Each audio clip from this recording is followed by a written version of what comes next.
Buenos días, alumnos de la institución educativa Diego Thompson. Tengo el privilegio de poder dar este pequeño devocional acerca de la palabra de Dios, pero que sea de gran utilidad para su vida espiritual.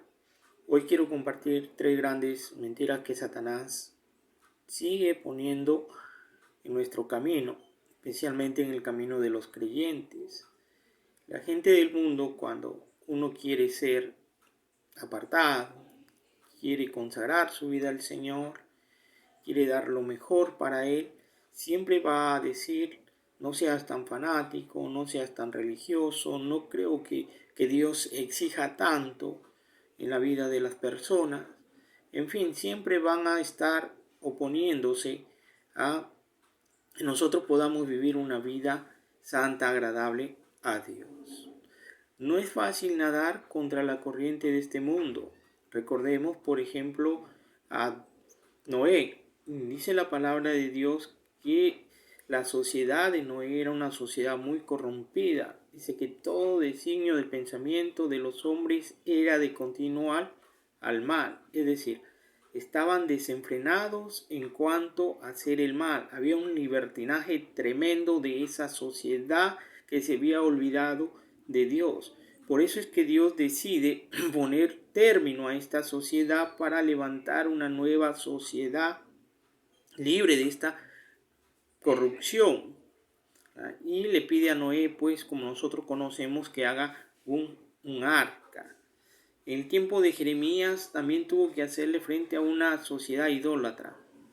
Pero Dios le da una recomendación a Jeremías cuando Jeremías estaba desanimado y Jeremías no quería continuar, y Jeremías quizás en un momento quiso amoldarse a esa sociedad. Por eso es que Dios le dice que no te amoldes tú a ellos, sino que ellos más bien se amolden a ti. En otras palabras, lo que Dios le quiso decir a Nehemías: Nehemías, no te dejes arrastrar por ellos, no te dejes arrastrar por sus prácticas, por su incredulidad, por su dureza de corazón. No, más bien ellos tienen que convertirse a ti, es decir, practicar lo que tú practicas porque tú tienes la verdad. Entonces, Satanás siempre ha inculcado o está inculcando en nuestras mentes esta idea. Todo el mundo lo hace porque hay que ser diferentes. Y nosotros estamos cayendo en la trampa de Satanás. ¿Por qué?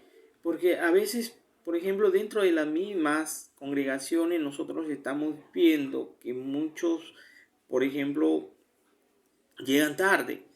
Y nosotros decimos: bueno, si ellos llegan tarde, ¿por qué yo no puedo llegar tarde también?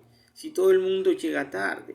Si nosotros lo llevamos a nuestra cultura, también nosotros decimos: pero si ellos llegan tarde, la mayoría de gente llega tarde, las reuniones comienzan tarde, ¿por qué tengo que llegar temprano?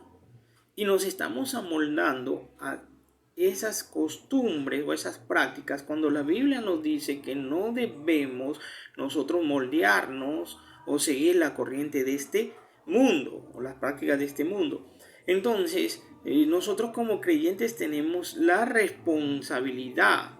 Así las personas demás lleguen tarde, nosotros tenemos que llegar temprano. Así tal vez nos traten como tontos, ¿verdad? Que llegamos temprano, que sabemos que los demás van a llegar tarde, que una reunión va a llegar tarde. Así sea lo que sea, nosotros tenemos que ser puntuales siempre en las reuniones o en todo tipo de eventos que nos citen. No importa lo que opine la gente, no importa la cultura de la gente o de este mundo. Lo más importante para nosotros es nuestra relación con Dios, cómo Dios nos está viendo, porque Él algún día va a tomar o considerar los actos que nosotros tenemos, ¿verdad? O hemos hecho aquí en este mundo, hemos hecho en este mundo, y Él los va a considerar y nos los va a tomar en cuenta. Así que esa frase, todo el mundo lo hace, no debe estar en la mente del creyente. A veces decimos: bueno, todo el mundo a veces no va a la iglesia una vez a la semana, ¿verdad? Yo también lo voy a hacer.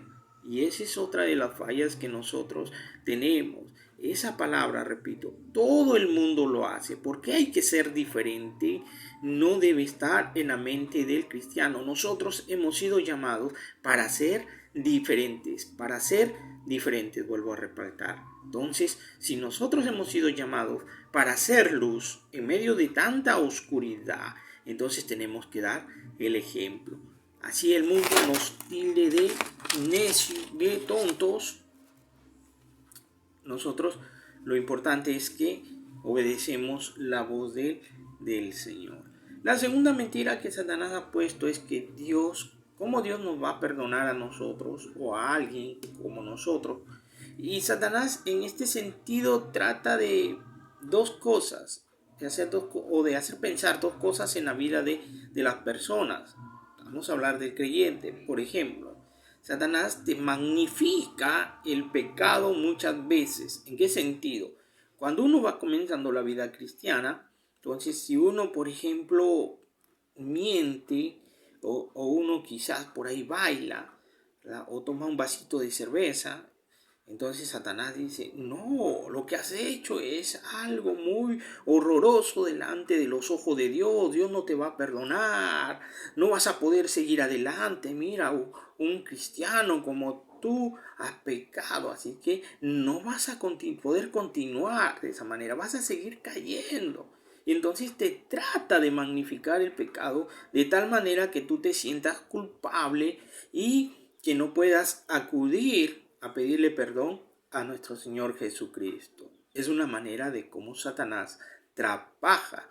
La segunda manera es que a veces te hace superficial el pecado. Y esto es cuando ya tú vas creciendo, madurando en tu fe. A veces decimos una mentira, ¿verdad? Y Satanás dice, bueno, es algo normal, una mentira piadosa, no te va a hacer daño, sigue así. De repente las circunstancias ameritaban de que tú puedas engañar o mentir. Entonces te hace ver el pecado de esa forma superficial que tú vas a seguir haciéndolo, vas a seguir practicándolo. Entonces Satanás te lo hace ver de esa manera, superficialmente. Con tal que tú no pidas perdón, con tal que tú sigas practicando ese pecado, Satanás te lo hace ver de esa manera. Entonces esas son las dos estrategias de Satanás, ¿verdad? Satanás te magnifica el pecado de tal manera que tú te sientas culpable y no tengas deseo de continuar, y Satanás te lo hace ver superficialmente de tal manera que tú lo sigas practicando y que no veas la necesidad de pedirle perdón a Dios. Entonces Satanás siempre va a trabajar de esa manera. Ahora, en la vida del mundano, Satanás siempre va a decirle a las personas, a la gente que no tiene a Cristo, va a decirle a las personas, no, Dios no te va a perdonar, tu pecado es grave delante de los ojos de Dios y Dios nunca te va a perdonar. Por eso es que muchos de la gente que no tiene a Cristo no se acerca al Señor.